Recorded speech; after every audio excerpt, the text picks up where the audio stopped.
Hello, Threshold. Well, we're concluding our look at the one another verses in the New Testament.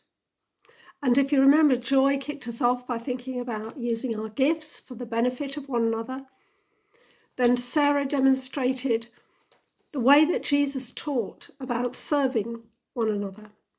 And last week, Adam considered what it means to speak to one another in psalms and spiritual songs. So this week, Pete has asked me to speak about how these one another's relate to or help us to live together in community. As Joy mentioned the other week, I guess all the one another's can be summed up in the phrase, love one another.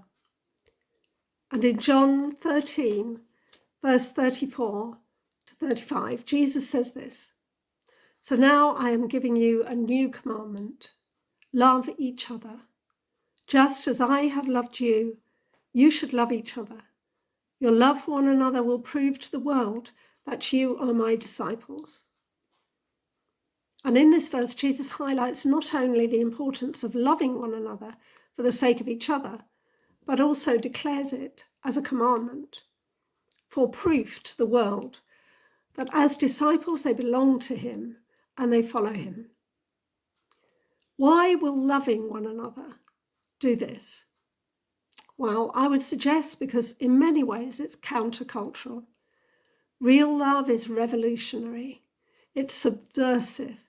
It goes against the radical individualism and focus on self that has almost become like a demigod in our culture. It's interesting to know that Frank Sinatra's song, "I Did It My Way," is one of the most popular songs played at funerals. But Jesus calls us to do it his way, and his way is the way of love. Loving one another as a command is mentioned 16 times in the New Testament. John 15, verses 12 and 13 says, "This is my commandment. Love each other in the same way I have loved you. There is no greater love than this, to lay down one's life for one's friends." And there are two stories I want to tell you that just illustrate this. Maximilian Kolbe was a Polish Catholic priest who was arrested and sent to the German death camp in Auschwitz during World War II. At the end of July 1941, one prisoner escaped from the camp, prompting the deputy camp commander to pick 10 men to be starved to death in an underground bunker to deter further escape attempts. When one of the selected men cried out, "My wife, my children," Kolbe volunteered to take his place. And to bring another story that's happening right now, I received this text message on Thursday of this last week from someone who has a minister friend with connections with a church in the Middle East. "Some of our brothers in Afghanistan," the text says, "have made the decision not to run and hide, but to instead use the days they have left to go house to house, telling others of Jesus. They are very aware that this will shorten their days, but they are still knocking, and people are accepting Jesus of Nazareth as their Lord and Saviour." Such humbling and moving stories. And although we may not be called to lay down our lives physically in this way, loving each other is not an option. And of course, as Christians, we don't have the monopoly on loving and serving others. There are many kind-hearted people who do just that. But as believers, we trust that Jesus is in the process of changing us to become more like him, and that in that process, he is more and more able to love others through us. In his book, The Cost of Discipleship, Dietrich Bonhoeffer says this: "He is the only pattern we must follow. And because he really lives his life in us, we too can walk even as he walked and do as he has done. Love as he loved and forgive as he forgave. We are able to follow the example he has left us, lay down our lives for the brethren as he did. It is only because he became like us that we can become like him. By being transformed into his image, we are enabled to model our lives on his. So what does this look like in community groups? Well, I have experience of living in 3 different and distinct Christian communities over the years that has helped me reflect on the things that they have in common in terms of living life together and the importance of these 3 things. Firstly, that we're there for God. Secondly, that we're there for one another. And thirdly, that we're there for a bigger purpose. So firstly, to actually recognise that we're called to be there by God. And for some, this may be a really clear calling to a particular place or community.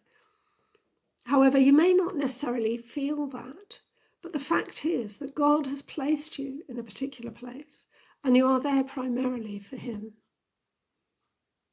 Knowing he's there and present and leading into whatever adventure he has in store is so important, especially in the times that feel wobbly and uncertain, and they're always those, and feels like especially at the moment.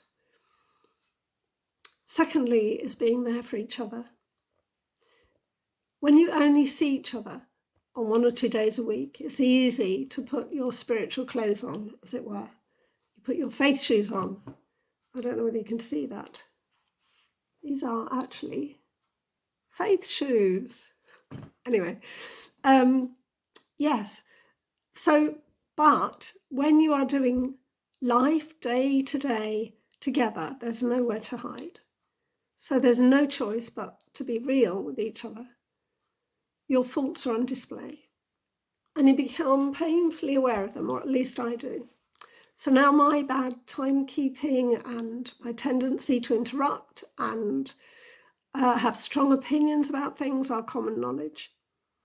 And I guess the disciples were the same. And if you've been watching The Chosen, you'll know how the disciples are portrayed in that as just rubbing along together and rubbing each other up the wrong way too. At least my faults are not written down in a holy book that will be read by millions of people down the centuries. But being willing to be vulnerable is the real part of living in community. And so is trying to listen and communicate well, forgiving and being forgiven. And I've just got a story to illustrate this. When we were living as a family in London, involved in rehab work, the project involved living next door to another family. We both had a small number of young men living with us as a family, going through a short-term rehab program. And we'd take it in turns to have each other's sons at the weekends, so that each household could have space. Well, some of the young men found the wife in the family next door quite difficult to get on with. She was actually a really lovely person, and she ran quite a tight ship. But they would sometimes come and complain to us, which was a bit tricky. So we spoke about this to the director of the charity that we were working for. Now, he was a very wise man, and his response was that they will learn far more from living with her than they ever will with you, Mary. Thanks. What he meant was they will be learning how to live with someone that they found tricky at times in a safe environment. And that meant learning about forgiveness. Learning to forgive seems to me to be foundational. And we learn to forgive by forgiving. And forgiveness is never just about us, because the person we are affects everyone around us. Whether we forgive or not affects both us and also those we come into contact with. While modern conceptions of forgiveness focus mainly on its emotional aspects, in Jesus' first century context, forgiveness had much more concrete implications. The word used was an active verb, so things happened as a result of forgiveness. Debts were paid, people were released. And that's the context that Jesus is talking in. There is a line in the 1970s film Love Story that I'm old enough to remember, where the heroine says, "Love means never having to say you're sorry," Well, it grated at the time, and I would say the opposite is true.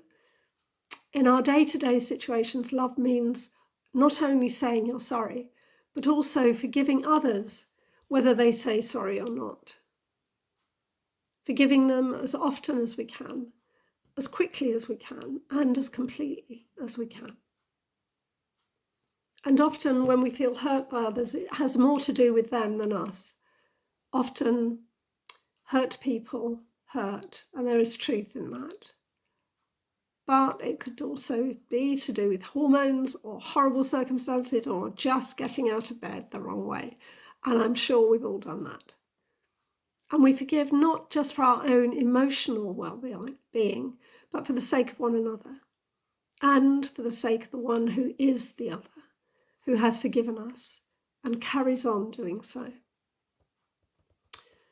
Another quality living in community that I would say is really important is having a sense of humour, not taking ourselves too seriously. There were times when we were living in the rehab community that we just had to laugh. I remember one young man who was always looking miserable. And one day Mike asked him why and if there was anything that might help. And his response was, "It's all these challenges. It's all too much." So he was encouraged to think about them as opportunities to move on and change. But a few days later, he was still looking as miserable as ever. "How's it going?" Mike asked. "It's all these opportunities I've got," was his response. Well, it's also living in community. It's definitely not just thinking that the way you live is the way everybody should live, even though it is, obviously. It's about having soft hearts. And Paul sums this up when he says in Colossians 3, verse 12, "Since God chose you to be the holy people he loves, you must clothe yourselves with tender-hearted mercy, kindness, humility, gentleness, and patience. Make allowance for each other's faults and forgive anyone who offends you. Remember the Lord forgave you, so you must forgive others. Above all, clothe yourselves with love, which binds us all together in perfect harmony." Thirdly, it's being in community for something bigger. And this has been a common strand in building Christian community.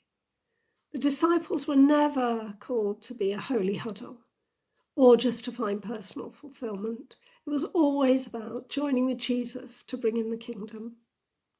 And the beauty of doing this together is that it's not about any one of us doing our own thing, but God using us as a ragtag bunch of people trying to muddle through with him and with each other. And I love the phrase I recently heard from somewhere, probably online, that we're all flawsome. We're all flawed, but awesome. And truly accepting each other as we are on this pilgrim journey together with Jesus brings a real sense of belonging. And our communities, the people in the places we live, the places we work, our friendship groups and our families are longing to belong. This brings us back to the verse from John, where Jesus points to the importance of loving one another, not just for one another, but for the world. It is for others to see that we belong to him, that they will know that the way we live is the way of radical love, because of the radical love of Jesus. Amen.